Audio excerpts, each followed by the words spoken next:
Сәлеметсіздер ме 6-шы сынып оқушылары, бүгінгі видеода ExExcel оқулығының Students бүгін түсіндіріп беретін боламын. Бізде 3-ші бөлімнің жалғасы Our Contryside бөлімі, яғни 3-ші бөлім 35-36 беттерді түсіндіріп беретін боламын. Оқушылар видеоны көріп бастамас бұрын каналға міндетті түрде тіркеліп кетеміз. Бірінші 5-ші жаттығудан бастаймыз. Listening тыңдалым бөлімінде тапсырмалар орындайтын боламыз. Бірінші жаттығу Exercise 5. Listen and choose a correct answer A, B or C. Яғни біз суретке қарап A, B, C-дің біреуін таңдап жазуымыз керек. Бірінші, What's the weather like today дейді. Бүгін ауа райы қандай дейді. C-ді белгілеген мысал ретінде қар, snowy. Енді келесі бірінші, What's the temperature in Madrid today? Мадридта температура қандай дейді. Тыңдалым бойынша бұны белгілейміз. Мадридтағы температура 14 градусты көрсетіп тұр екен. Келесі, What's Kim's favorite season?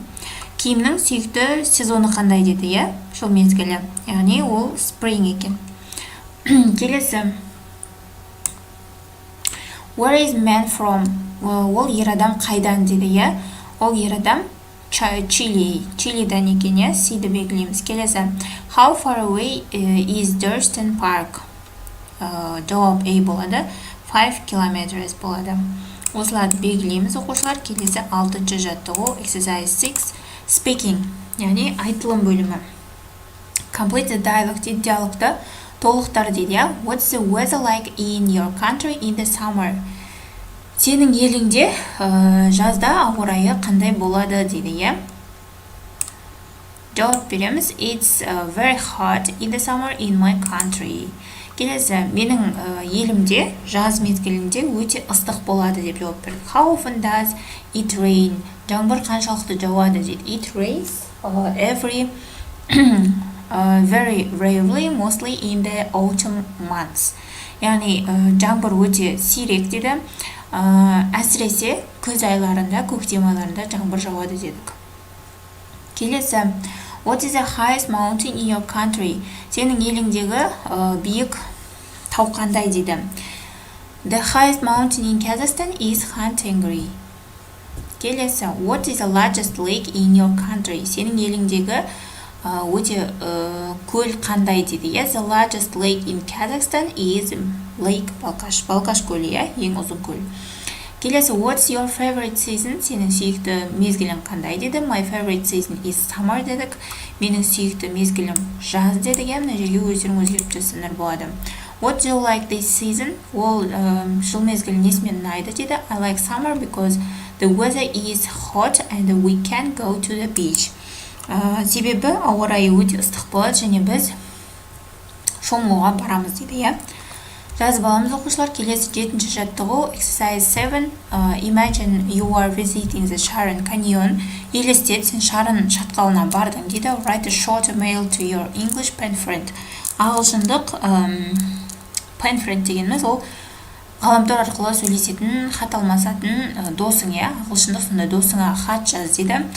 Write where you are, when you arrived, how you went there, what you haven't done so far.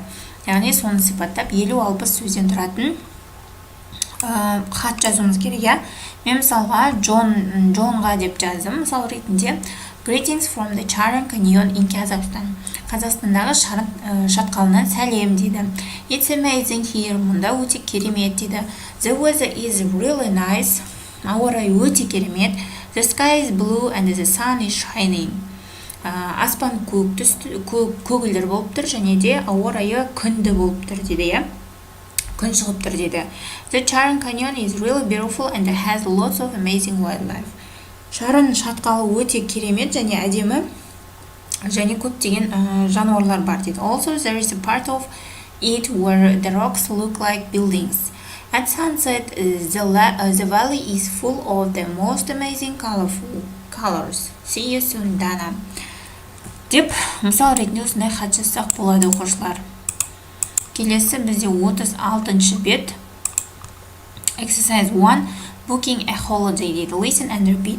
Тыңда және қайтала дейді. Бұл жерде орындайтын тапсырма жоқ. Бірінші тапсырмада оқушылар тыңдаймыз және де қайталаймыз. Can I help you дейді.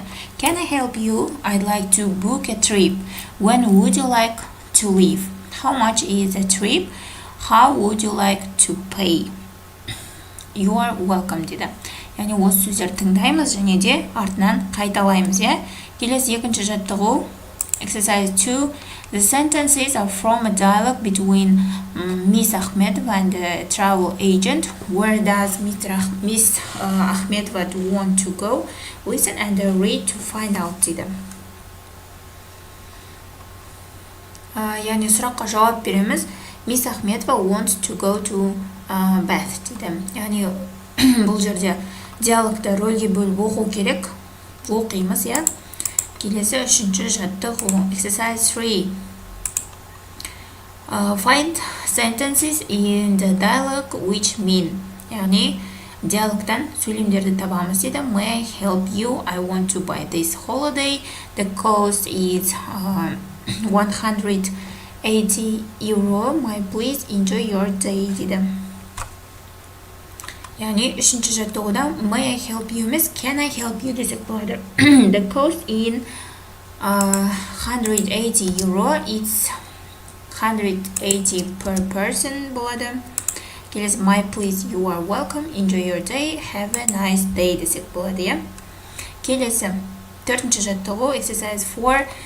Take rules and read the dialogue aloud. Find 4 prepositions of time, 3 at the location, 1 of direction and 1 prepositional phrase дейді. Тексттің ішінен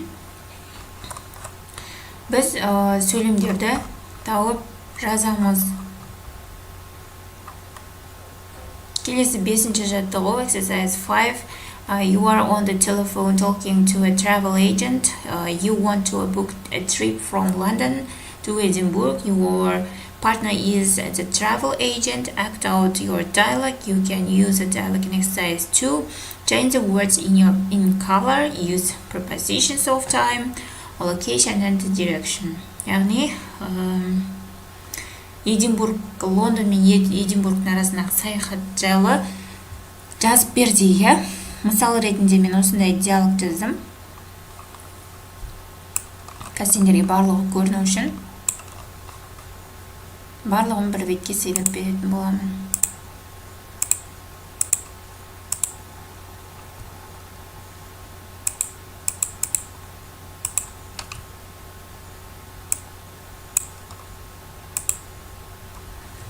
Яғни осыны бірінші жазып аламыз. Үлгермей жатқандар скриншоттап алсаңдар болады. Келесі екінші бөлігі міне.